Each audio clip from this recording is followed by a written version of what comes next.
Hello नमस्कार, मी शीतल. माझ्या ब्लॉगमध्ये तुमचं खूप खूप स्वागत आहे. कशा आहात सर्वजण? तर मस्तच. तर माझ्या चॅनलवरती नवीन असाल तर प्लीज सबस्क्राईब करा. तर आम्ही आलो होतो म्हणजे बीचवर. तर कालच्या व्हिडिओमध्ये मी तुम्हाला दाखवलंच होतं. तर आत्ता सकाळची वेळ आहे आणि आमच्या रूममधून पूर्ण पुढे समुद्र दिसतोय. खूप छान वाटतंय. आणि आत्ता सकाळची वेळ आहे. तर आंघोळ वगैरे नाही झाली. पहिलं बीचवर जाऊन फिरून यावं म्हणलं आणि नंतर मग आंघोळ वगैरे करावी. तर आदर्श पण इथे उठलाय, बसलाय, त्याला पण जायचंय. तुम्हाला दाखवते मी इथून. किती छान असा आवाज पण येत असेल तुम्हाला बीचचा. हा बघा, रूम मधूनच बीच दिसतंय. खूप छान. आणि खिडकीतून पण त्या दिसतंय. आणि इकडे छान असं दिवस उगवलाय, त्याच्यामुळे सकाळचं खूप छान वाटतंय. तर हाय हे बघा, मस्त दिसते. नारळाची झाडं वगैरे, आणि इकडे पण असं नारळाची झाडं वगैरे आहेत. इकडे मी दाखवते. तर हा आहे रस्ता, इथून आलो होतो आम्ही. तर हे खूप छान असं वातावरण आहे, तुम्ही बघू शकता. किती छान वाटतंय.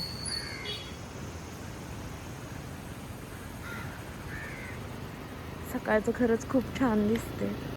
तर नंतर मी तयार वगैरे झाली आणि आम्ही नाश्त्यासाठी आलो होतो.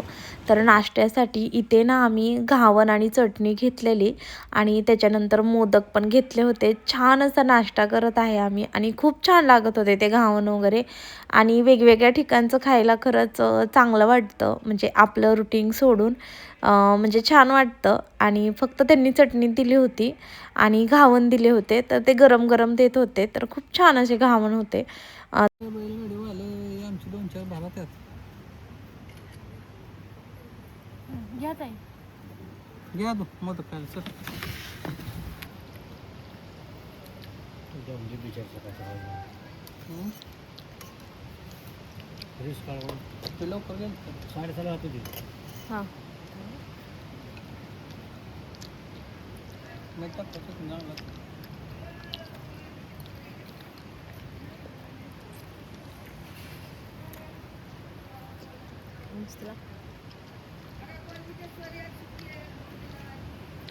बघा बोंब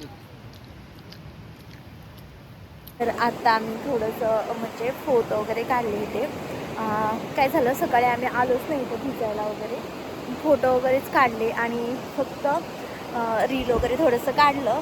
आणि आता आम्ही निघणार आहे, कारण की वेळ संपलेला आहे रूमचा, त्याच्यामुळे. तर आता मी जाणार आहे.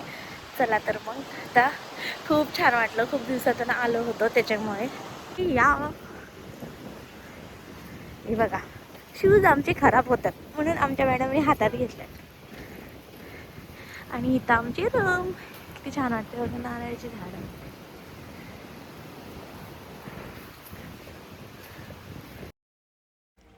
तर सगळं आवरलं आणि आम्ही निघालो फायनली. आणि तुम्हाला हाच रस्त्याचा थोडासा म्हणजे व्हिडिओ दाखवते. तर इथं होतं कर्दे बीचचं जे लोगो आहे ते होतं तिथं, नाव वगैरे.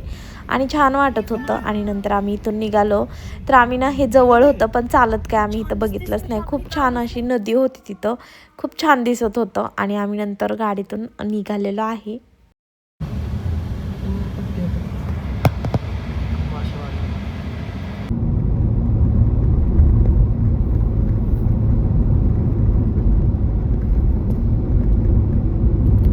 तर आम्ही इथे थांबलो एका शॉपमध्ये. तर त्यांचंच आहे सगळं विकायचं.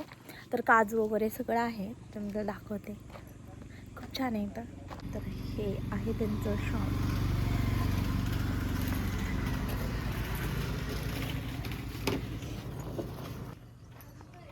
इकडे खूप छान आहे. ते काजूचे झाड आहेत. पण इकडे रस्त्याचं असं काम चालू आहे, त्याच्यामुळे.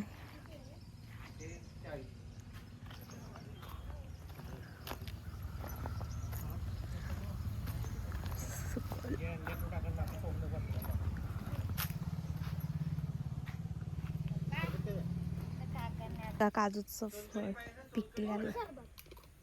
कोकम 3 आणि ताई तुम्हाला काय म्हणले कैरी पण. सांगा काय काय कैरी मला पण कैरीचं पण दोन कैरी पण आणि 4 कोकम काजू लागला याला हिरवी हिरवी. तर नंतर भूक लागली म्हणून आम्ही रस्त्यात थांबलो होतो आणि ते आम्ही भजी वगैरे असं काहीतरी स्नॅक्स खाल्लं आणि नंतर आम्ही पुढे निघालो. तर आम्ही आत्ताच घरी पोहोचलेलो आहे आणि सगळं सामान वगैरे ठेवलं आणि खरं सांगू का आम्ही गेल्यानंतर ना पुण्यात खूप पाऊस पडला आहे. तर सगळं ओलं ओलं आणि नंतर पुण्यात जेव्हा आलो ना तेव्हा कळलं की इकडे सगळा पाऊस झाला आहे. आम्हाला म्हणजे तिकडे पाऊस नव्हता त्याच्यामुळे आम्हाला काही समजलंच नाही इकडे पाऊस. आणि तिथं ना थोडा रेंजचा पण इश्यू होता त्याच्यामुळे व्लॉग पण नाही टाकले कारण तिथं रेंज नव्हती काहीच. इंटरनेट म्हणजे नव्हतं चालत तिथं जास्त. तर त्याच्यामुळे आणि आम्ही छान असं आलो पण असं थोडंसं थांबत आलो कारण की जाताना आम्ही रात्री गेलो होतो पण येताना मात्र सकाळीच निघालो होतो तरी पण उशीर झाला आम्हाला. आणि मस्त असं आता फिरून वगैरे झालेलं आहे आणि आता उद्यापासून सगळ्या बॅगा वगैरे सगळं म्हणजे कपडे वगैरे धुवायचं. आणि वातावरण तसं थंड झालं आहे म्हणजे पाऊस पडला आहे त्याच्यामुळे. आणि खरं सांगू का फिरायला मजा वाटते पण आल्यानंतर ना ते कामं खूप असतात आणि ती तर काही करावीच लागतात कारण फिरायला जायच्या आधी पण सगळी आवरावरी आणि आल्यानंतर पण सगळं तेवढं 2 दिवस एन्जॉय होतं पण रोजचं काम ते काही सुटतच नाही.